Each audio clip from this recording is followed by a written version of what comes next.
नमस्कार, मैं ज्योति श्रीवास्तव और आप देख रहे हैं सी न्यूज भारत। उत्तर प्रदेश की राजनीति में साल 2027 का बिगुल अभी से बज चुका है और दिलचस्प बात यह है कि इस बार चुनौती विपक्ष से ज्यादा घर के अंदर से मिलती दिख रही है। जी हां, लखनऊ के सिंहासन पर 2017 से काबिज भारतीय जनता पार्टी के लिए मिशन 2027 की राह इतनी आसान नहीं होने वाली। बीजेपी ने हमेशा छोटे दलों को साथ लेकर सत्ता की सीढ़ियां चढ़ी हैं, लेकिन अब वही छोटे दल अपनी ताकत का एहसास कराने के लिए प्रेशर पॉलिटिक्स का सहारा ले रहे हैं। पूर्वांचल की मिट्टी से उठे तीन बड़े चेहरे संजय निषाद, ओम प्रकाश राजभर और अनुप्रिया पटेल ने अभी से तेवर तल्ख कर लिए हैं। ये तीनों नेता जानते हैं कि बीजेपी को अगर 2027 में हैट्रिक लगानी है तो इनकी बैसाखी जरूरी है। जाति, वोट बैंक और अपनी सियासी जमीन का हवाला देकर ये तीनों दिग्गज अब बीजेपी को दो टूक संकेत दे रहे हैं कि हिस्सेदारी कम तो समझौता नामुमकिन।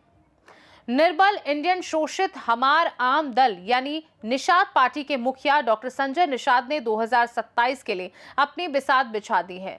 नदियों के किनारे बसने वाले निषाद केवट और मल्हा समुदाय के वोटों के दम पर संजय निषाद ने बीजेपी के सामने मांगों की लंबी फेहरिस्त रख दी है।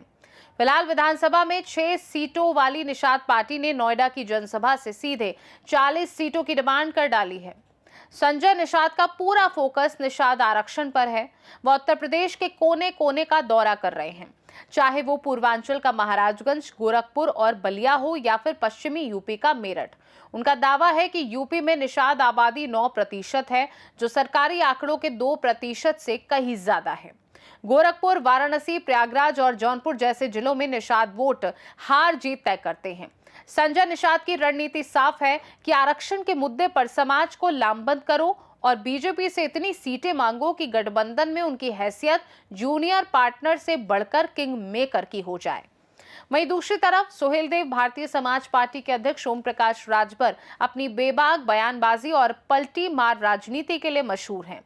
राजभर भले ही ऊपर से ये कह रहे हों कि बीजेपी के साथ सीट बंटवारे का कोई झगड़ा नहीं है, लेकिन उनकी असली मंशा उनकी रैलियों में दिखती है।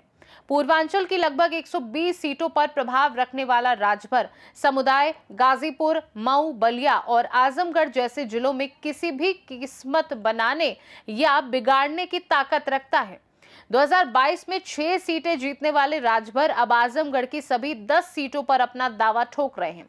उन्होंने तो यहां तक संकेत दे दिए हैं कि वह खुद अतरौलिया सीट से चुनाव लड़ेंगे और अपने बेटे को भी चुनावी मैदान में उतारेंगे। राजभर जानते हैं कि उनका वोट बैंक 12 से 20% तक है, जिसके बिना बीजेपी का पूर्वांचल जीतना नामुमकिन सा है। उनका रुख फिलहाल बीजेपी के प्रति नरम तो है, लेकिन उनकी मांगे बेहद गर्म हैं। वहीं अपना दल की नेता अनुप्रिया पटेल की राजनीति बहुत सलीके से और ठोस मुद्दों पर टिकी है। वह केवल सीटों की बात नहीं करती, बल्कि ओबीसी आरक्षण, क्रीमी लेयर की सीमा बढ़ाने और जाति जनगणना जैसे मुद्दों को उछालकर बीजेपी को रक्षात्मक मुद्रा में ला देती हैं। यूपी में कुर्मी समुदाय करीब 6% है, जो मिर्जापुर, बरेली, पीलीभीत और कानपुर जैसे जिलों में निर्णायक भूमिका निभाता है। अनुप्रिया पटेल की स्ट्राइक रेट सबसे बेहतरीन रही है। 2022 में उन्होंने 17 सीटों पर लड़कर 12 सीटें जीती थी।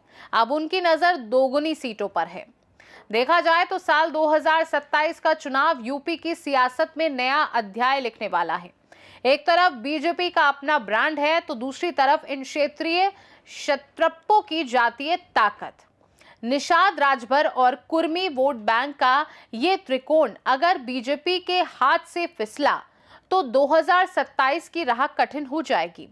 संजय निषाद की 40 सीटों की जिद, राजभर का आजमगढ़ पर कब्जा करने का सपना और अनुप्रिया पटेल का ओबीसी कार्ड, ये सब मिलकर बीजेपी की नींद उड़ाने के लिए काफी है। फिलहाल ये तीनों दल बीजेपी के पाले में हैं, लेकिन राजनीति संभावनाओं का खेल है।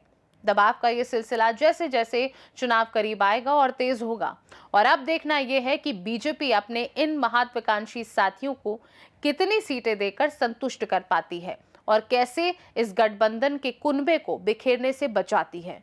क्योंकि पूर्वांचल की इन 3 चाबियों के बिना लखनऊ के सत्ता का ताला खोलना बीजेपी के लिए किसी अग्नि परीक्षा से कम नहीं होगा। फिलहाल के लिए मुझे दीजिए इजाजत और आप देखते रहिए सी न्यूज भारत। हर खबर आपके साथ, आपके हाथ।